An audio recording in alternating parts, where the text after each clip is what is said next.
porque, gente, o que eu vou falar hoje é sobre tributação por decreto, limites e consequências. É um tema sensível? É. É um tema polêmico? É. Mas para falar de decretos na tributação, antes eu tenho que falar sobre como funciona o ordenamento jurídico. Vou ser bem breve. Vocês podem começar a pensar o que vocês vão almoçar, o que vocês vão pedir, não tem problema, mas me acompanhe só um pouquinho, pouca coisa. Primeiro, e eu também vou tentar aqui colocar algumas obviedades em xeque. Eu vou começar por uma delas. Primeiro, nós sabemos que o poder, ele é uno. E essa divisão tripartite de poder, ela só se dá por três formas. Primeiro, para determinar o que é a soberania. Não existe Estado sem poder. Ok. Segunda, quais são os órgãos que vão exercer esses poderes? E o que nos interessa para hoje é o seguinte: quais são as funções de cada poder? Então nós temos o poder legislativo, poder executivo, e hoje eu não vou falar do judiciário não. Chega, a gente fala demais do judiciário. No poder legislativo nós temos a primeira obviedade. Qual é? O poder legislativo legisla. Função típica. É. Mas ele só faz isso? Faz. É a principal função do poder legislativo.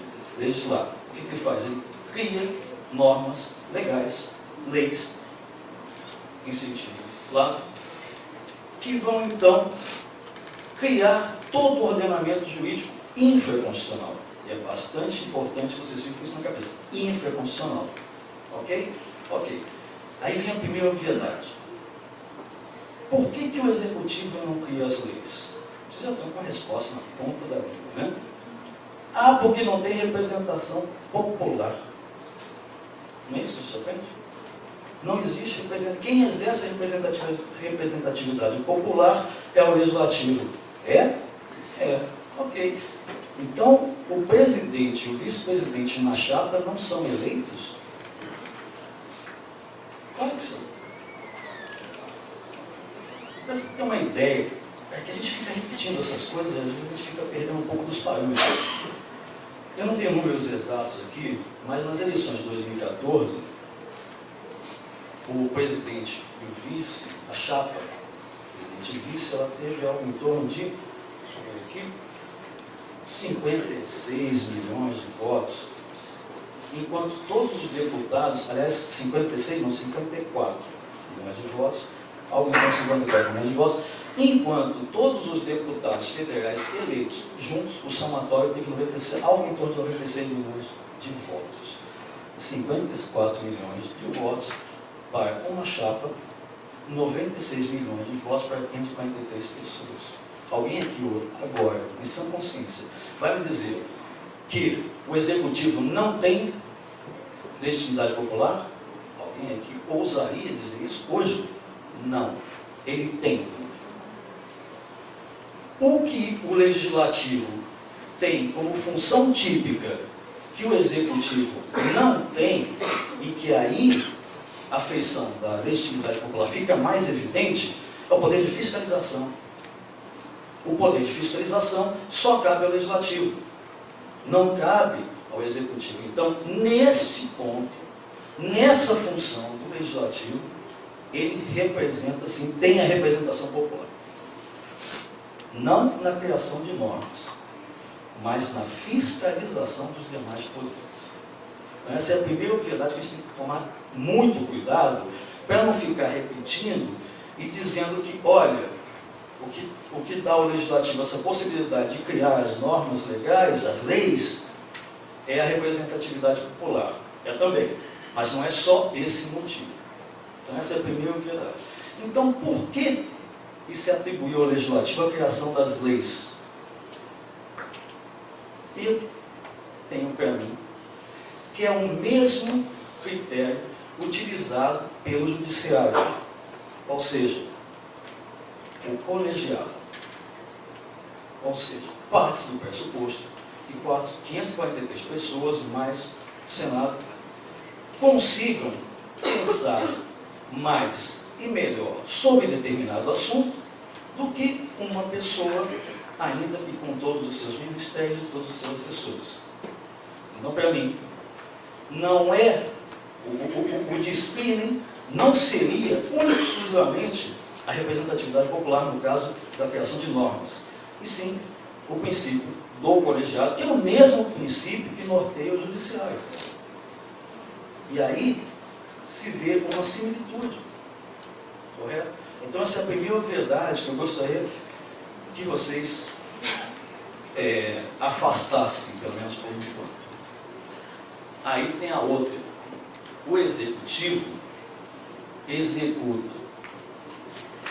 Ok? Ele executa. Mas ele também tem uma parcela na criação de leis. Eu não vou me adentrar aqui com a questão da iniciativa, com a questão do veto. Nada disso nos interessa hoje, graças a Deus, que a gente vai sair aqui mais cedo não sabe. Ok? Mas ele executa. E o que é executar?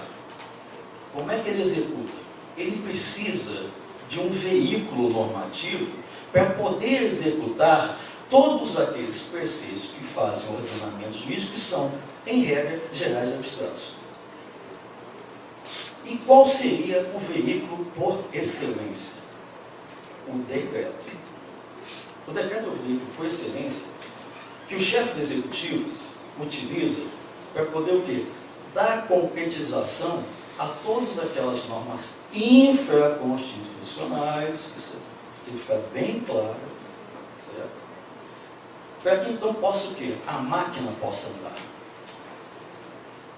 Afora as leis ordinárias autoexecutáveis, o exemplo mais claro disso são os códigos. A maioria das normas gerais e abstratas, para que possam ser executadas, precisam desse veículo, que é o decreto. O artigo 84, inciso 4 da Constituição, fala em decretos e regulamentos. Né? Eu vejo que há uma confusão, porque, na verdade, o que os decretos fazem é justamente regulamentar. Tá? E eu tomei contato com um decreto, e vejo a importância do decreto. Eu tomei contato com o decreto, meu presidente, muito cedo. E quem tiver regularidade também. Mais ou menos com 13, 14 anos, foi o meu primeiro contato com o decreto. Eu vou explicar para você. Eu chegava, estava estudando, chegava em casa, almoçava, né? E minha mãe ficava cobrando que fizesse dever de casa. Eu não queria fazer o dever de casa. Eu queria fazer o quê? Jogar bola. Tinha um colega meu chamado Paulinho. E o Paulinho era muito bom de bola. E eu sempre fui péssimo de bola. Eu chegava para minha mãe depois do almoço e falava assim: mãe, posso jogar bola com o Paulinho de onde ela estivesse? Na cozinha, na sala, o que ela falava? Nem por um decreto. Você vai ter que almoçar, estudar e depois, se você quiser, você vai jogar bola. Veja a importância do decreto. É o seguinte, o que minha mãe quis falar naquele momento era que, olha, mesmo se o presidente da República baixar um ato administrativo autorizando você a jogar bola com o Paulinho, você não vai. Minha mãe descumpriria um decreto do presidente da República só para não jogar bola. Então, essa é a importância do decreto. O decreto é importante. Certo? Agora, podemos, então, utilizar o decreto para tributar no sentido amplo? É ele um instrumento normativo, por excelência, para criar tributos? Todos nós sabemos aqui que não. Mas não foi sempre assim. A Constituição 67, ela trazia alguns chamam de famigerado, né? Aliás, o decreto que minha mãe não ia cumprir era o decreto-lei de 1967. Inclusive, falava, era expresso, em autorizar que o chefe do executivo veiculasse normas de natureza tributária.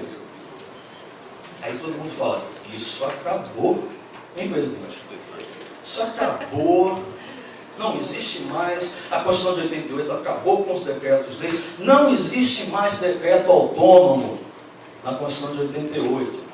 A Constituição de 88 só traz os decretos regulamentares, que é esses que vão dar concretização às normas eu vou mais uma vez ser chato, infralegais, infraconstitucionais, tudo. E existem os decretos inominados. Eu acho bonito, né? Tudo aquilo que a gente não sabe o que é, a gente fala que é inominado. Ou sugêneros, é pior ainda. Sugêneros é pior ainda. Então você tem os decretos inominados. Eu, sinceramente, não sei até hoje o que são decretos inominados. Do artigo 84, inciso 4. Eu não consigo definir. Eu sei que são todos aqueles que não têm nome. E na maioria das vezes não tem nem número. Mas o que eles regulamentam, como é que eles funcionam, eu não consegui ainda chegar a uma definição que, pelo menos para mim, fosse satisfatória. Bom,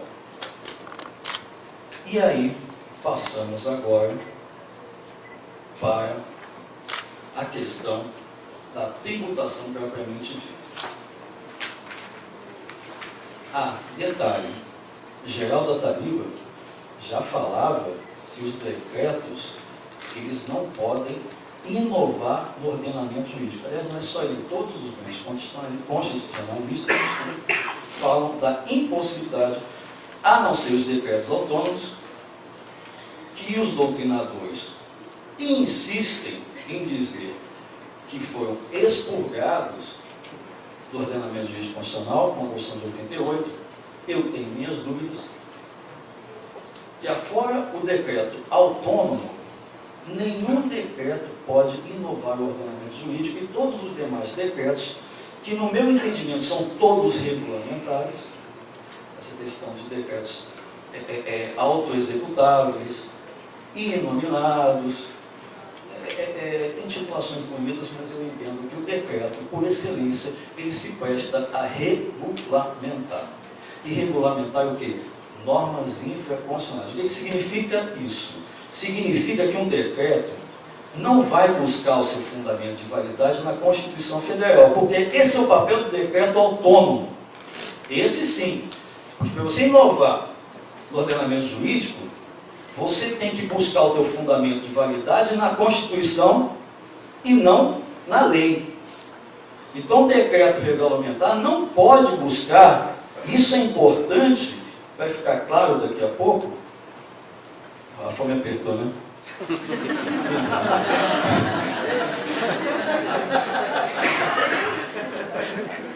Voltando aqui. Então, não dá, só o decreto autônomo é que vai buscar o fundamento de validade na Constituição Federal e vai, então, inovar o ordenamento jurídico. Os demais, não. O que significa com isso? Significa dizer o seguinte, que qualquer decreto regulamentar, por excelência, não vai poder dizer nem mais, nem menos do que a lei. Então, o que ele vai fazer? Geraldo da Tariba foi bastante feliz, como sempre, quando ele fala dessas limitações dos decretos. Ele fala o seguinte, os decretos limitam-se a tratar, não é uma transcrição, é tratar de onde será satisfeita a exigência obrigacional, qual será o funcionário a processar a obrigação, quem examinará todas as formalidades de cumprimento da obrigação e assim por diante. Mas nunca, e aqui diz, nunca, a ele que fala, nunca poderá instituir tributos.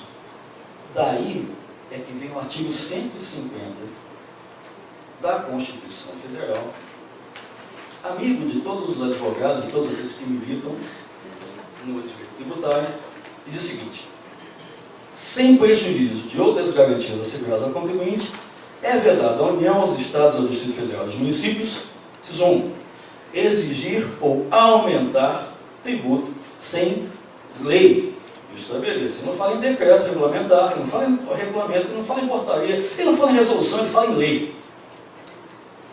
E no direito tributário, esse princípio da legalidade, ele é muito mais importante do que, por exemplo, em matéria de direito privado. Porque aqui nós exigimos o quê? A estrita legalidade. Ou seja, não é só a legalidade pura e simples, certo? a saber o que acontece com o CTN. O CTN foi recebido como lei complementar.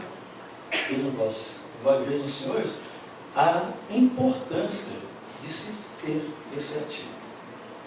Então fica claro que decreto não dá para estabelecer tributo. E também não dá para aumentar. Aí vem o artigo 153 da Constituição Federal, e é onde começa o problema todo. Artigo 153. Compete à União instituir impostos sobre. Inciso 1. Aí eu não vou enumerar em 5 incisos, não, vamos falar só da natureza dos tributos. Importação de produtos estrangeiros, exportação para o exterior de produtos nacionais ou nacionalizados, renda e proventos de qualquer natureza, produtos industrializados, operações de crédito, olha aqui, esse inciso 5 aqui, que é o problema. Câmbio seguro ou relativos a títulos ou valores imobiliários, propriedade territorial rural, grandes fortunas nos termos de lei complementar, que nunca saiu, mas é outro fato. E vem o parágrafo primeiro, fala o seguinte: é facultado ao Poder Executivo, atendidas as condições, os limites estabelecidos em lei, alterar as alíquotas dos impostos enumerados nos incisos 1, 2, 4 e 5. Olha, da simples leitura do parágrafo primeiro, já salta aos olhos que nós estamos aqui diante, pelo menos no sentido material, de um decreto autônomo. E por quê? Porque o fundamento de validade desse decreto, presidente, é a Constituição. E ele vai inovar. Então, segundo a obviedade, que para mim parece tão óbvio, existe decreto autônomo, pelo menos material. Eu vou levar tanta paulada para falar isso aqui hoje, que você não tem ideia. Existe sim, está aqui. Ah, mas ele fala nos limites estabelecidos em lei. A lei vai estabelecer os limites, mas a faculdade está aqui na Constituição. E doutrinariamente, nós acabamos de ver que os decretos autônomos buscam fundamento de validade aonde? Na Constituição Federal. E é a própria Constituição Federal que faculta ao Poder Executivo alterar a alíquota dos impostos que numeram. Então, no meu entendimento, por mais que eu tome paulada quando sair daqui, existe hoje, materialmente, na Constituição Federal de 88, e eu não vi ninguém falar sobre isso até hoje, um decreto autônomo. Aqui. O que a lei estabelece são os limites, mas a criação do decreto está prevista na Constituição. E onde é que entra o PIS e a COFINS? Então, a princípio, haveria a possibilidade de se alterar a alíquota por decreto do PIS e da COFINS. Certo? Vamos para o caput do artigo 153. Compete à União instituir, eu vou parar por aqui, impostos. Pergunta: PIS e COFINS é imposto? Pode responder, gente. Me ajuda aí. Não é imposto. PIS e COFINS, contribuições especiais, não tem nada a ver com imposto. Então, só pela leitura do caput do artigo 153, já se depreende que não se pode alterar a alíquota de PIS e COFINS por decreto. Eu poderia parar por aqui, ficaria todo mundo feliz da vida, todo mundo ia almoçar mais cedo, mas não dá. Só mais um pouquinho.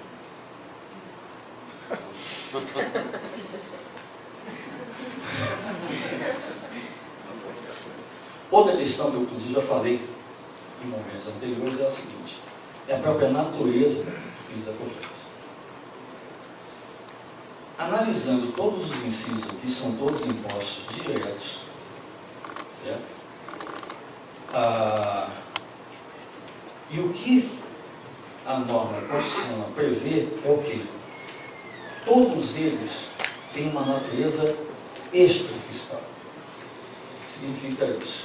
são tributos que, além da arrecadação, eles podem servir como instrumentos de política econômica. E por quê? Porque eles não têm vinculação orçamentária. Não existe um tributo aqui que tenha uma vinculação orçamentária constitucionalmente definida, o que não ocorre com as contribuições, em geral. Todas elas têm o quê? Tem uma vinculação orçamentária bem definida, bem delineada. Então não se pode fazer política econômica com tributos que têm a sua vinculação orçamentária plena. Então, também não haveria possibilidade, a não ser que se modifique a natureza jurídica das contribuições, nós não podemos fazer política econômica. Podemos fazer o quê? Para a fiscalidade.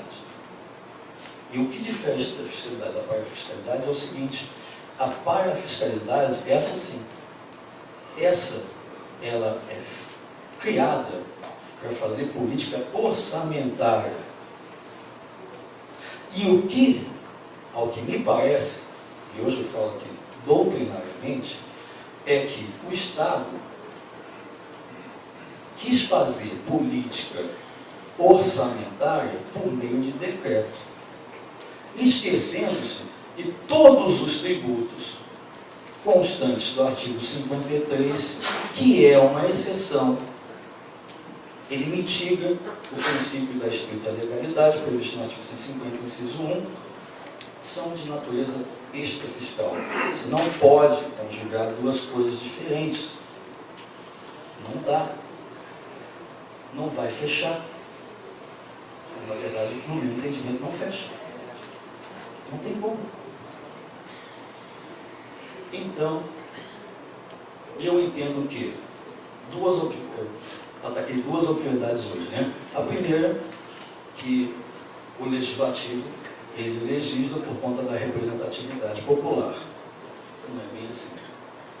O segundo é que não existe decreto autônomo, aqui o artigo 153, que não me deixa mentir.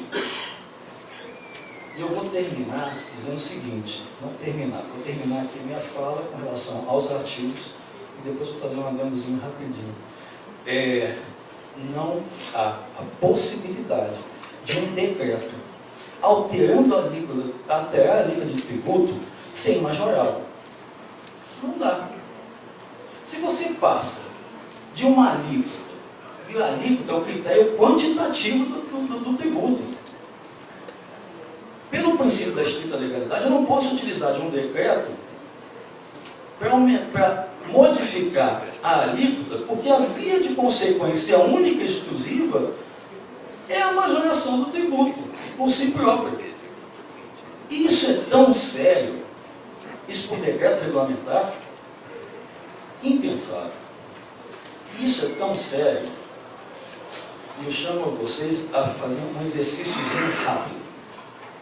Alguém aqui consegue conceber que algum tipo penal tenha a sua pena mínima e a sua pena máxima alterados por decreto? Alguém já viu isso? Não dá. O que se pode alterar? E o que a pena mínima e a pena máxima são?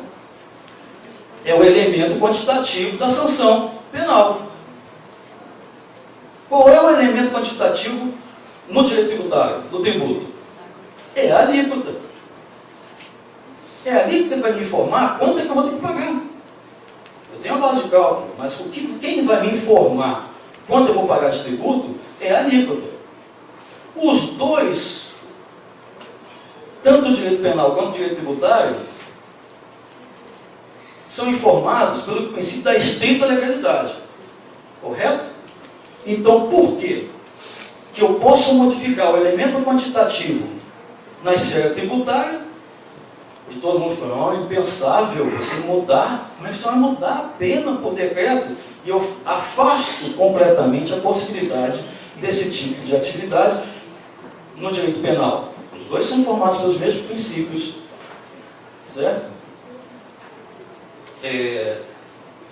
Os dois têm o seu peso em qualquer sociedade organizada, né?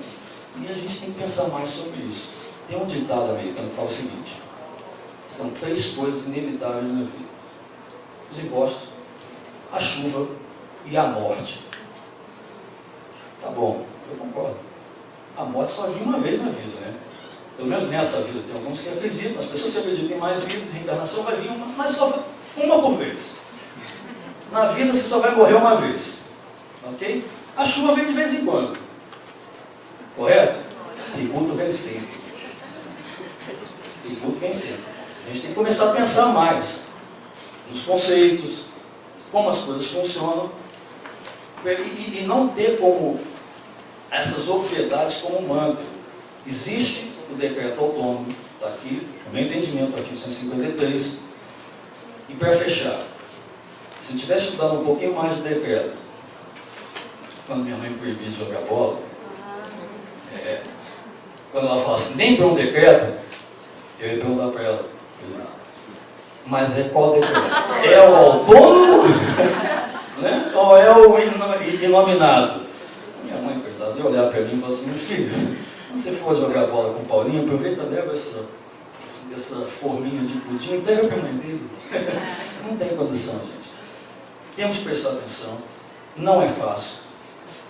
E nós acabamos sempre tomando as coisas como verdadeiras, né? Decreto não cabe. Majoração de alíquota por decreto não cabe. Não cabe. Pelo menos em PIS/COFINS. A questão do IPI, e não é o caso hoje de se discutir isso, é diferente. É só analisar o artigo 153, inciso 4. Mas isso eu deixo para uma outra oportunidade. E agradeço a paciência e a fome de todos vocês.